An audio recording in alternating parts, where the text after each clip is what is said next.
Very good afternoon to all of you once again. I'm ever so thankful to have you listening in.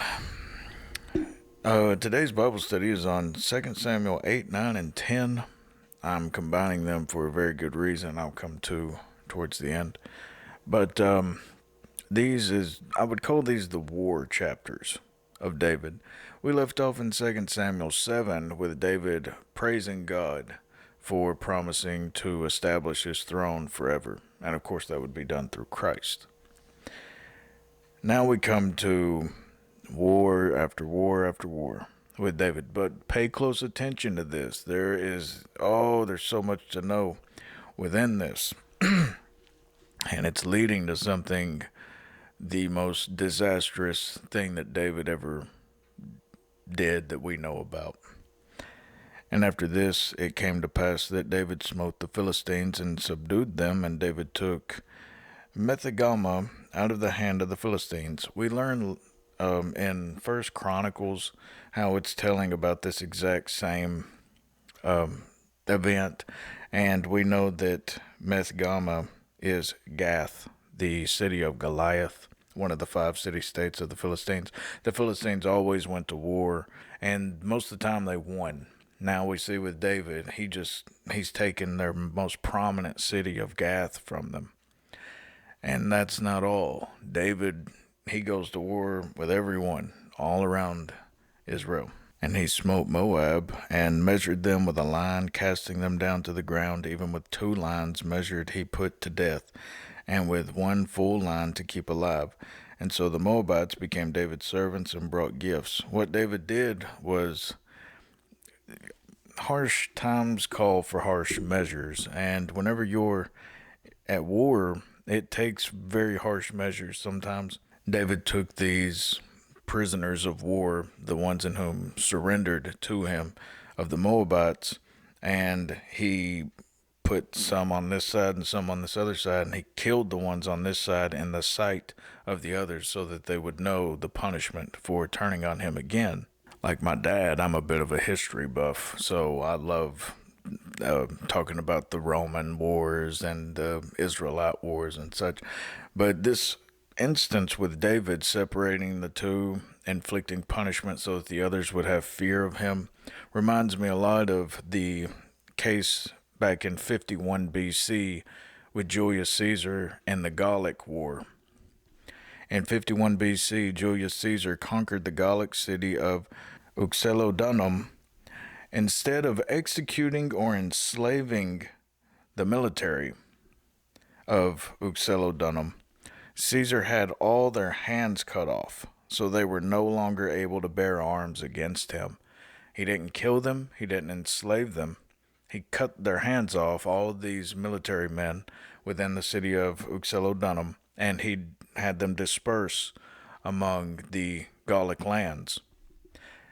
And it worked. The Gauls quickly became very pacified by this threat that he would cut off the hands of any in whom brought up a weapon against him again. David smote also Hadadezer, the son of Rehob, king of Zobah, as he went to recover his border at the river Euphrates. So this was a long, stretched out place. This would have been just above the Jordan River, so it would have been north of Israel. And David starts to go to war with all of these around in here. Hamath Zobah, this would have been about right here. And David took from him 1,000 chariots and 700 horsemen and 20,000 footmen. And David hewed all the chariot horses, but reserved of them for 100 chariots. So David killed all the chariot horses except enough to have 100 chariots. He didn't have this wasn't animal cruelty on David's part. He couldn't feed these horses. There was no way that he could have, and he couldn't give them back to the enemy. And when the Syrians of Damascus came to succor Hadadezer, king of Zobah, David slew of the Syrians 22,000 men. So it's 22,000 men, and that would have been right around this area. And he's meeting these armies along the way. He's going up, and now they're all hearing about David coming, and he's crushing every one of them. 22,000 men of the Syrians he slays. Then David put garrisons in Syria of Damascus, and the Syrians became servants to David and brought gifts, and the Lord preserved David whithersoever he went. And David took the shields of gold that were on the servants of Hadadezer and brought them to Jerusalem. These would have been a type of trophies from these places, ornaments, if you will. And from Bethel and from Barathai, cities of Hadadezer, King David took exceeding much brass. This would have been also north of, as I said before, the Jordan River and such. When Toi, king of Hamath, heard that David had smitten all the host of Hadadezer, now the king of Hamath would have been located north of where these battles took place. And apparently he had a lot of scuffles with these. So as a way to show gratitude to David for defeating these enemies of his, and enemy of my enemy is my friend, then Toi sent Joram his son unto King David to salute him and to bless him, because he had fought against Hadadezer and smitten him, for Hadadezer had wars with Toi. And Joram brought with him vessels of silver and vessels of gold and vessels of brass, which also King David did dedicate unto the Lord with the silver and gold that he had dedicated of all nations which he subdued. Notice David does not take these gifts for himself. He knows that it's the Lord winning these battles. And David, this is why he's the greatest king of Israel ever, up until Christ comes back, because he knows whom to give the gifts to. He knows whom to bless for this, because he is being blessed by God. Of Syria, and of Moab, and of the children of Ammon, and of the Philistines, and of Amalek, and of the spoil of Hadadezer, son of Rehob, king of Zobah. Now catch this just real quick, and of the children of Ammon. That will come up in the next, towards the end of the study. And David gave him a name when he returned from smiting of the Syrians in the valley of Salt, being 18,000 men.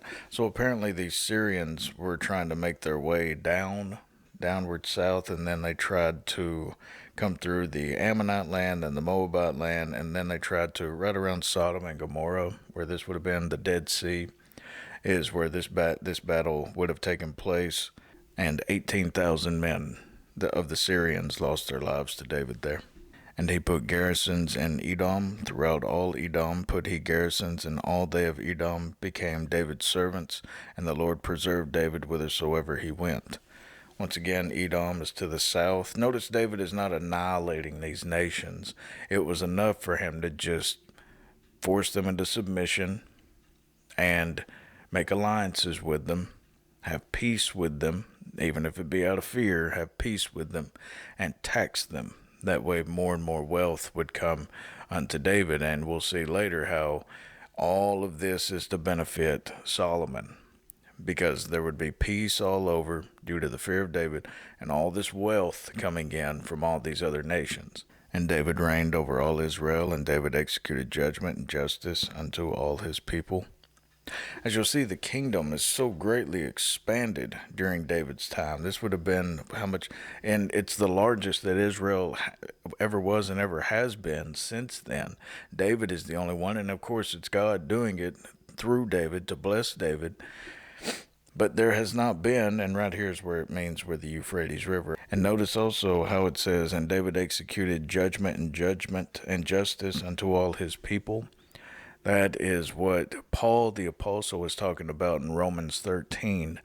It's that kind of government that you are submit yourself to, a godly government. Paul is not telling you to, I've went over this in prior studies.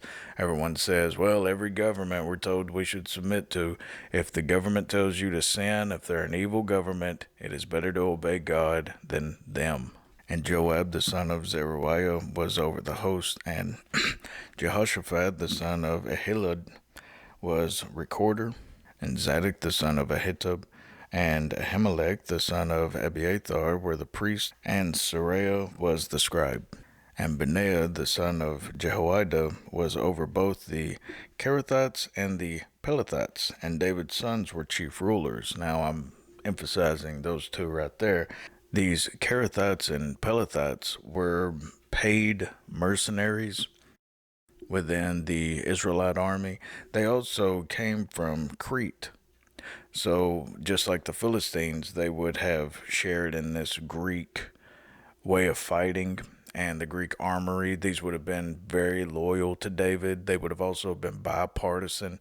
If any intertribal warfare broke out within the 12 tribes of Israel, then they would be the ones in whom could meet in the middle because they were unbiased. Observe how these men they're the best of the best of fighters in the land. We're even told how, we'll get into all of this later on, but we're told about how he slays 800 at one time by himself. Another one slays 300 at one time.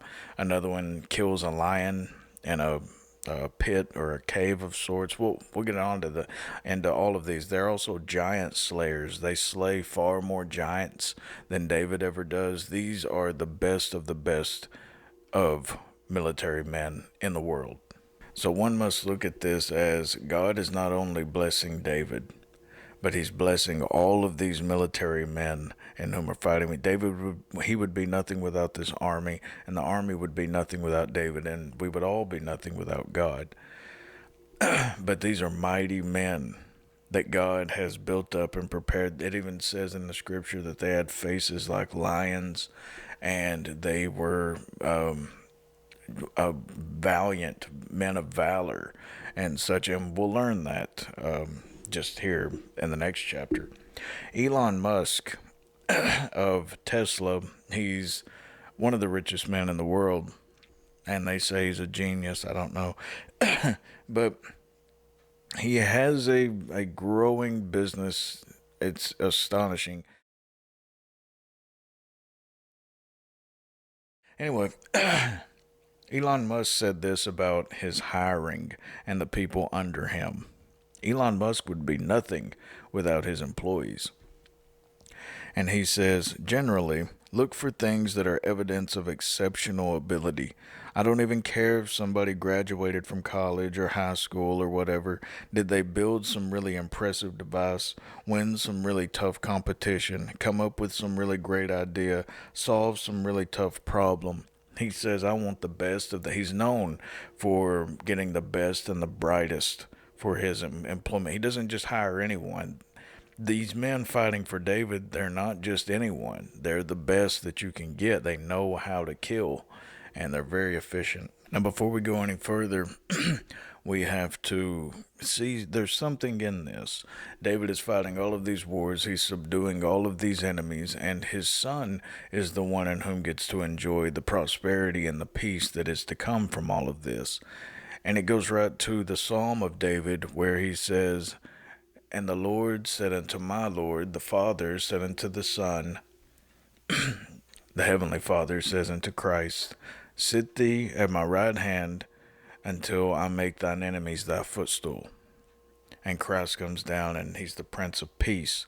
Solomon's name means peace. There's a whole lot in this, and it's the Father establishing peace for his Son to come, just as the Father in heaven establishes peace during the wrath of God for the 1,000-year reign of Christ. There's an awful lot to look at right here. But beginning in 2 Samuel 9, and David said, is there yet any that is left of the house of Saul, that I may show him kindness for Jonathan's sake?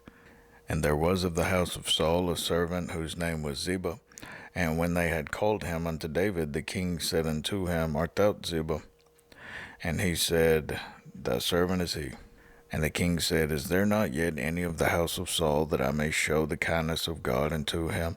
And Ziba said unto the king, Jonathan hath yet a son, which is lame on his feet. He's speaking of Mephibosheth.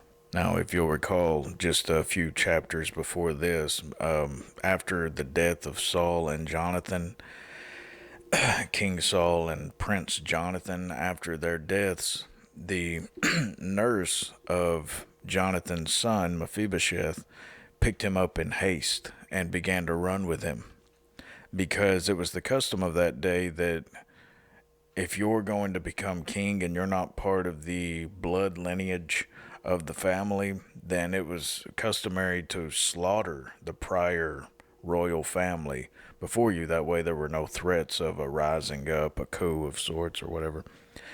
So she's fearing for her life. She picks up Mephibosheth. She drops him, and he breaks, shatters. Something happens to his feet, his spine. Something happens, but it gives him this disability where he cannot walk without crutches. And Mephibosheth, you really get the feeling that he is in hiding. Of course he is. He's located in Lodabar, and right down here is Jerusalem, and it's quite a ways away. And the king said unto Ziba, Where is he? And Ziba said unto the king, Behold, he is in the house of Machir, the son of Amiel, in Lodabar.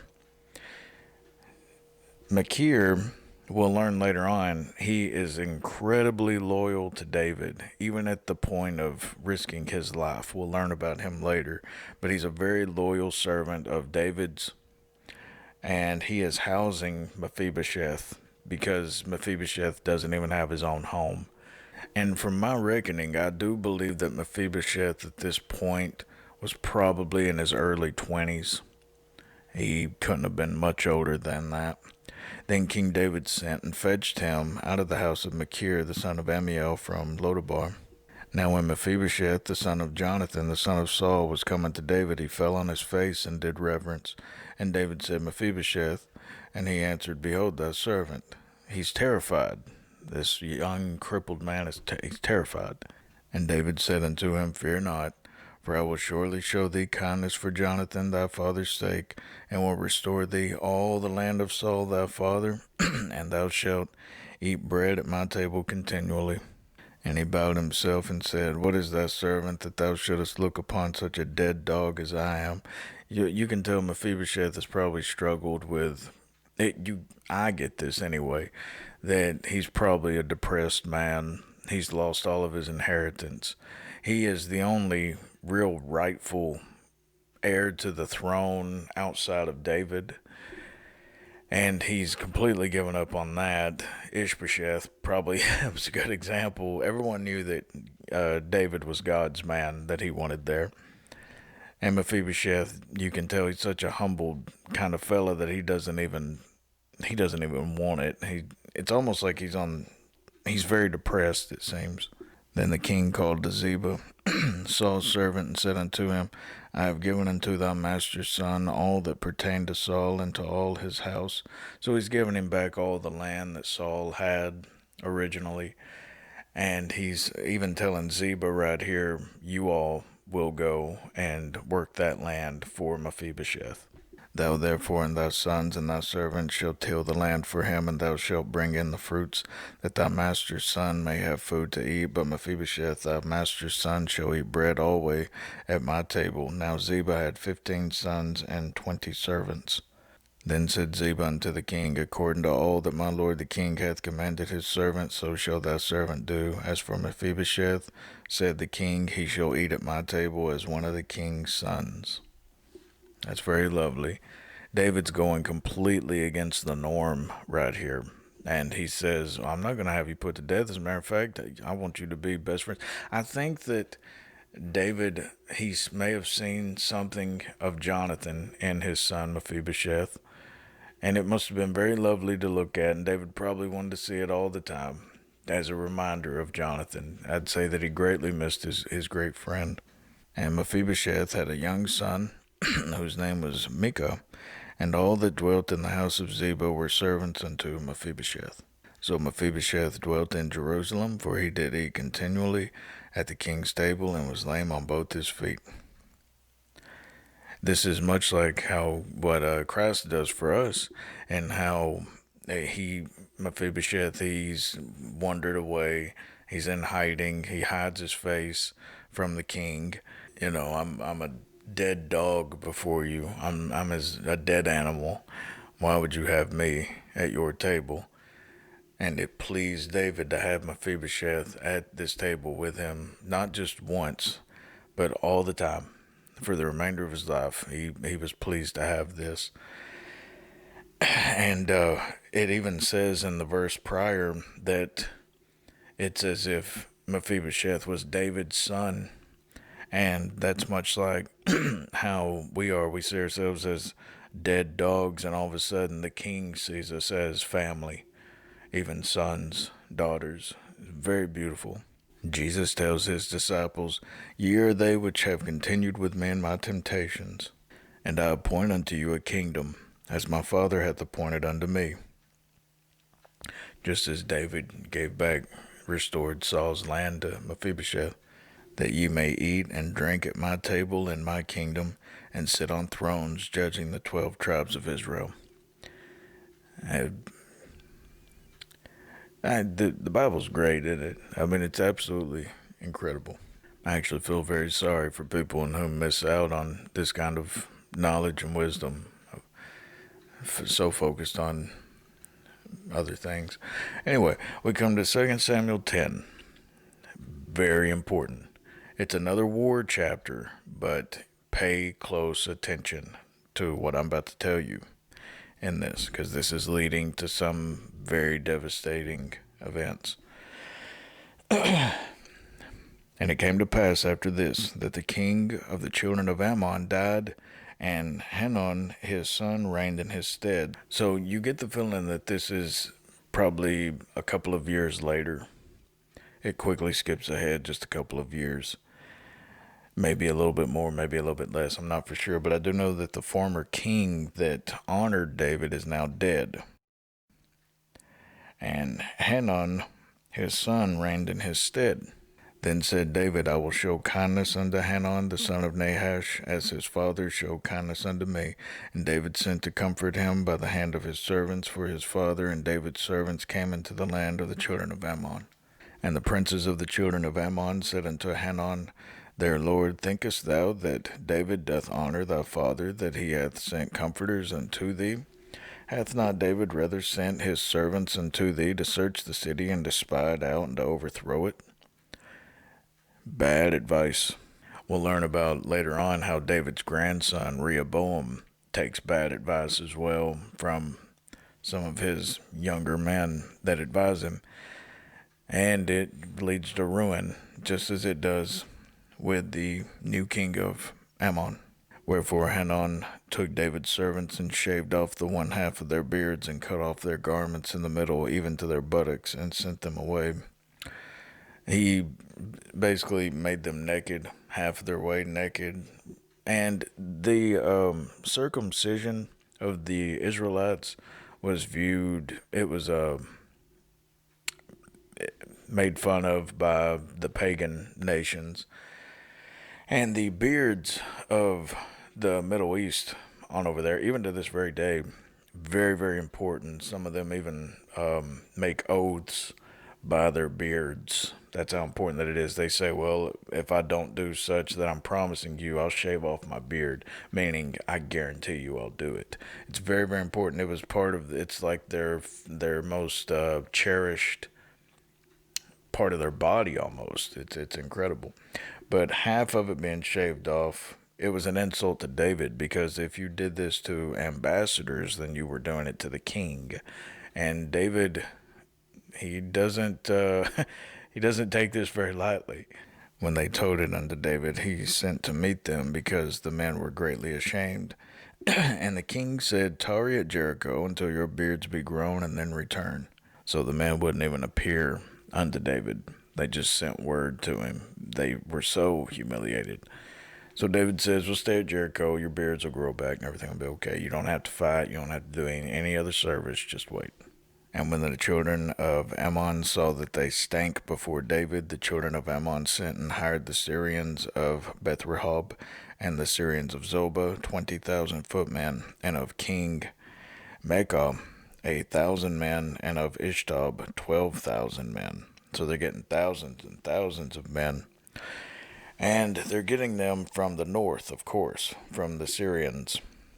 Right here, they believe, is Beth-rehob. Up here is Zobah. So they're getting them from all around. Just as many men as they can afford. And we actually learn in First Chronicles how, I believe it's First Chronicles 19, how the Ammonites are paying these Syrians 1,000 talents of silver. Now, we've discussed this in prior Bible studies, but One talent weighed about 75 pounds. It's a whole big talent of silver. Talent weighed about 75 pounds. Estimated value of 1,000 talents of silver, over $7 million. And that is a very low number compared to what it actually was. I would not doubt it if it was 10 times that amount.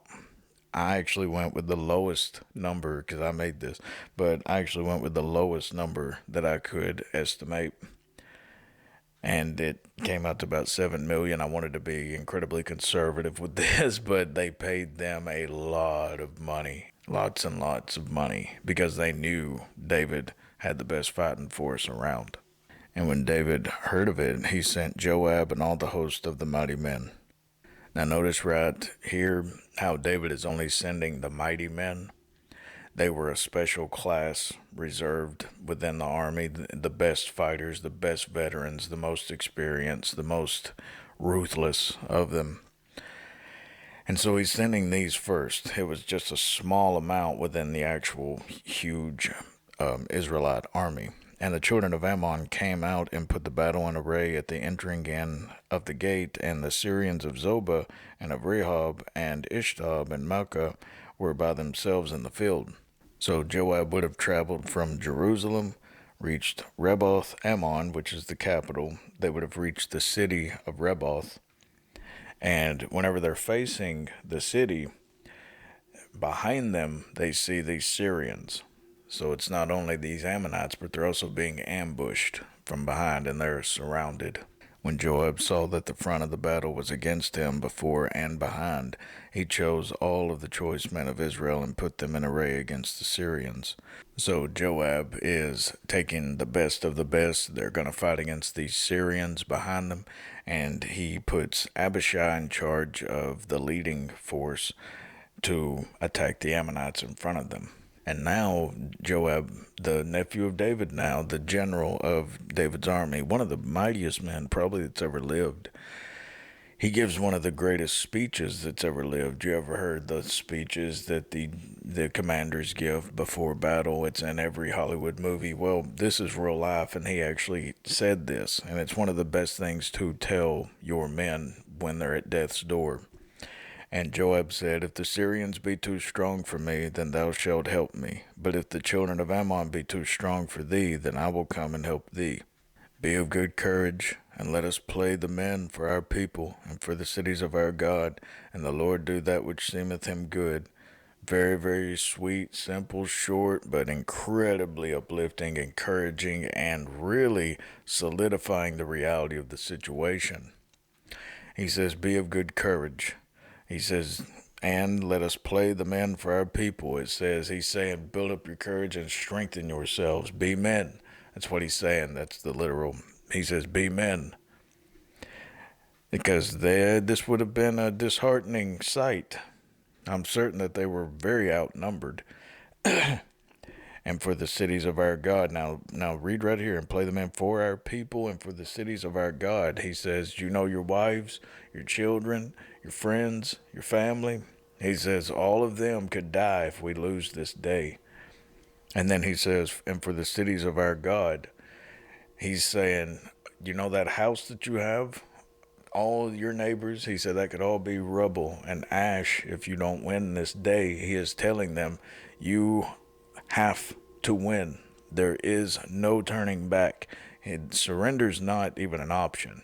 This is a very mighty man of war, one of the mightiest of all. And then he ends it by saying, and the Lord do that which seemeth him good. It's the best note that you could ever end anything with.